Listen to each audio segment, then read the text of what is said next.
I am an insomniac grandma, so my body wants to be in bed for 8 o'clock, and then by probably midnight I'm up, and then I'm up for the rest of the night. Body chemistry, am I right? It's Leanne, and as promised I am back today with my 24 and 48 hour readathon TBR. So in case you have never heard of the 24 and 48 hour readathon before, because I think quite a few people seem to have found it for the first time this year, I will leave all of the interesting information for it in the description, because they have all sorts of suggestions for how you can block out your time. But essentially the readathon focuses on reading for 24 hours over the course of 2 days, over the course of 48 hours, which means that you can sleep whenever the hell that you want to sleep, which really appeals to me. The only tiny thing that's going to possibly trip me up this weekend is that this is also the weekend of the Burns Supper. Now, Burns Night in Scotland, huge thing. Leave information about that down below as well if you really want to look up some of our history. But we are going to a Burns Supper where there will be a ceilidh, so traditional Scottish dancing, there will be a toast to the haggis, and yes, there will be haggis. There will also be drinking and dancing and tomfoolery, and I'm looking forward to all of these things, and I'll probably take my camera with me so that you can all see little clips of it. But now, less rambling and more talking about the books that I have lined up. So the first book that I've got here is one that I actually picked up, and then I was like, oh crap, I should save that for the readathon, and I put it back down again, which was really annoying because the start was really good. And that is Force of Nature by Jane Harper. This is book 2 in the Dry/the Aaron Falk series, which is a new mystery series which started with The Dry, which was one of my favourite books of 2017. If you haven't seen that, I will link that above and you can check out what I had to say about it. But I thoroughly enjoyed it. It was so atmospheric, it was wonderful, and this one follows Aaron Falk as he is dragged into a case that is, again, absolutely nothing to do with him. I'm going to be interested to see what happens when it's a case that does have something to do with him.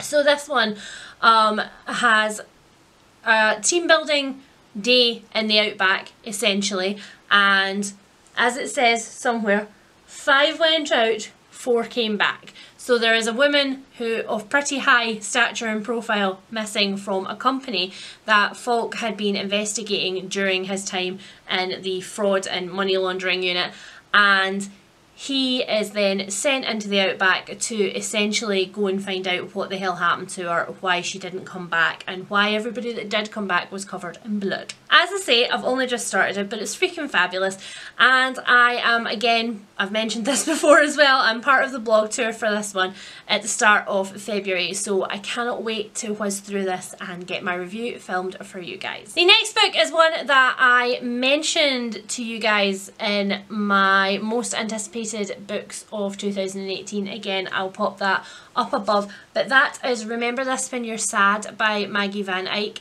Maggie is just a wonderful person. She's super nice, and this book is absolutely heartbreaking, but also something that I think should be necessary reading for anybody who has an ongoing mental health condition. I've started it, it's fabulous, had to put it down only because I was having a bad day myself and it was making me anxious to read about being anxious. But this is essentially Maggie's first memoir, and she has written it at the ripe old age of 28 when she's gone through the worst, well, she's going through the worst mental health crisis that she's ever had in her life. And one of the things that I love is that it doesn't just have her actual memoir, it also has lists and things that she does, techniques that she uses to get herself out of dark places.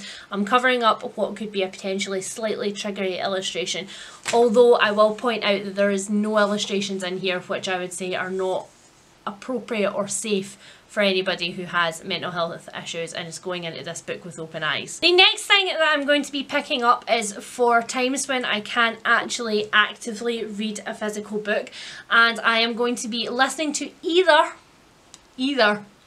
Planetfall by Emma Newman, which is the first book in her Planetfall series, and Acacia has really strongly advised that I go on and read this one after The Long Way to a Small Angry Planet, as I'm looking for, you know, other series along those veins. And so a lot of other people also recommended this to me on audiobook, because Emma Newman, the author, actually narrates it herself and is an audiobook narrator for other titles. And so I have downloaded this one. So either that one or The Black Prism by Brent Weeks, which is a fantasy series that I've had my eye on for a really long time and wasn't sure about because the books are huge, but the audiobooks are narrated by Simon Vance, whose voice is like whiskey on sand. Just, oh. So that is everything that I am planning to read for the 24 and 48 hour readathon. I think that's quite enough, don't you? Yes.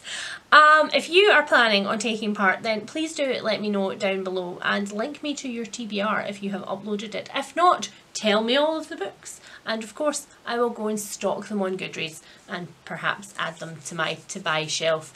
It's only January and no by 18 is already painful. It's already pretty painful.